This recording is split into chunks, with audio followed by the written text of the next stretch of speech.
Okay, we are on to section 3, which is rates, ratios, and proportions. Probably the most important section in this class you'll actually learn for what you're going to use in life, honestly.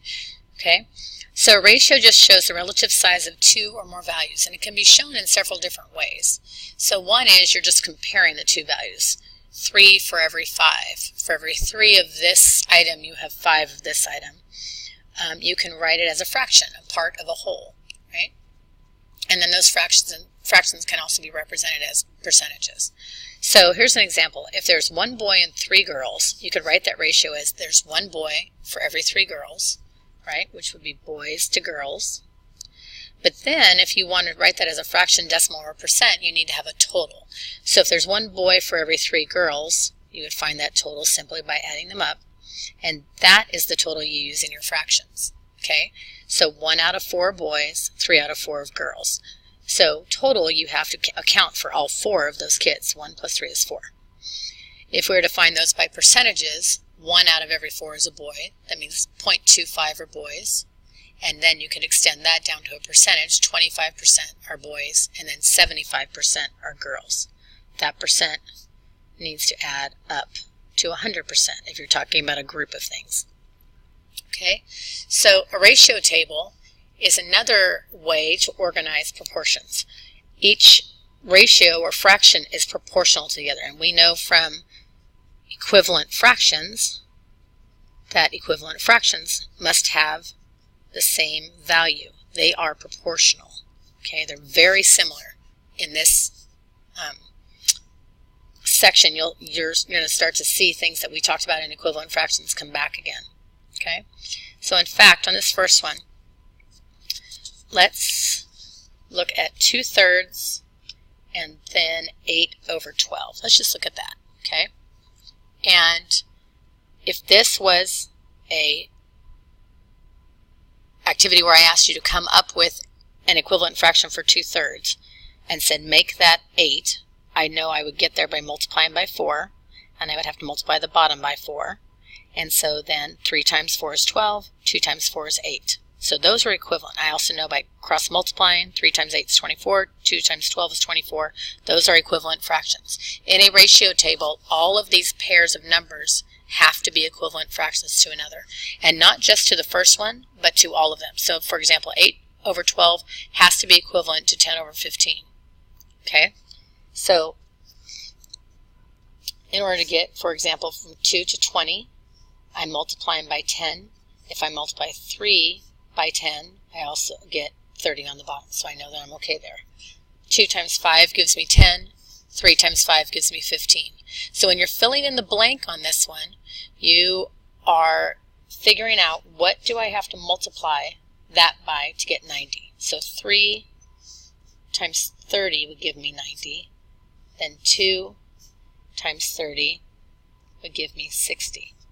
So I'm going to double check that 2/3 in fact does equal 60/90. And again, I can do that a couple of ways. If I cross multiply, 2 times 90 is 180, 3 times 60 is 180. As long as those cross products are equal, I know that I'm good. Okay, I could also reduce this fraction to see what I get to, and all of these ratios have to reduce to the simplest fraction, which in this case is 2/3. So 60/90 would reduce to 6/9, and then I can put a 3 into 6/9, and that would reduce to 2/3. Okay, easy way to check. Okay, a ratio table can have labels for each row, which you're going to see a lot, and we've already done a lot of that. You've done that in dimensional analysis. So if we're going to compare how many miles we go per hour, right? MPH, you've seen that quite a bit. And that's a real life thing, obviously. So that means that for every hour that I drive, I cover 30 miles. If I drive 3 hours, I'll go 90 miles. If I go 4 hours, I'll go 120 miles. So really there's a rule in a ratio table as to what's going on. So the rule in this table is 1, I'm multiplying the number of hours times 30. And you can check that with the rest of yours. So 3 times 30 is 90, 4 times 30 is 120. So to find my answer here, I would multiply again, and 2 times 30 would be 60. Okay? All of those would reduce. If I check them all. 30 divided by 1 is 30, 60 divided by 2 is 30, 90 divided by 3 is 30, and 120 divided by 4 is 30. Okay? So let's try some of these down here. So the labels really help when you're trying to organize information. So let's see. So there are 12 boys and 14 girls in Miss V's first period class. Okay, and you need to represent that as a ratio, fraction, and a percentage. I'm going to actually leave the percentage off of this, and we're going to come back to that. So I know that for every 12, so we're going to do boys to girls. For every 12 boys, there are 14 girls in my class. Okay, in order to figure out the fraction for both of those, I need to know what the total is. So the total would be 12 boys plus 14 girls, so there are 26 total students in my class. Now if I want to know the fraction of boys in my class, boys would be the part. Remember, fractions are just part of the whole, always. That's all they are. There's 12 boys and there's 26 total students in the class. For girls, there are 14 girls out of a total of 26. Okay? Here's another ratio table. So if I'm going to go to the movies and tickets cost $12 per person, I just need to figure out how much 1, 2, and 6 tickets are going to cost me. And the other thing I'm going to do is figure out if I spend $48 or $108, how many tickets did I buy? So remember what the rule is. $12 per person. Per is very important. So the rule in this table is for every one person, it's $12. So 1 times 12 is 12. If I have 2 people there, it's going to cost me $24. Let's stop. We'll skip over this one for now. If I have 6 people, 6 times 12 is 72. So now, if you're not multiplying by the number of people, think about what you're doing. You're actually dividing this, right, by 12 to figure out how many people are you going.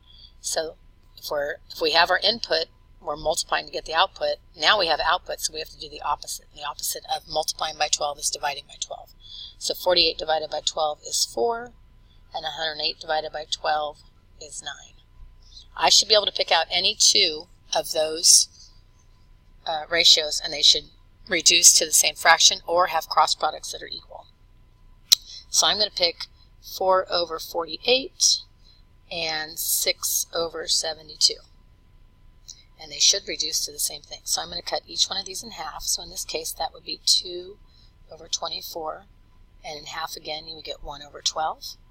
For 6 over 72, I would get 3 over 36. I can't cut those in half, but I can divide both of those by 3. So I would get 1 over 12. That's one way I know. The other way I could have done that was to cross multiply.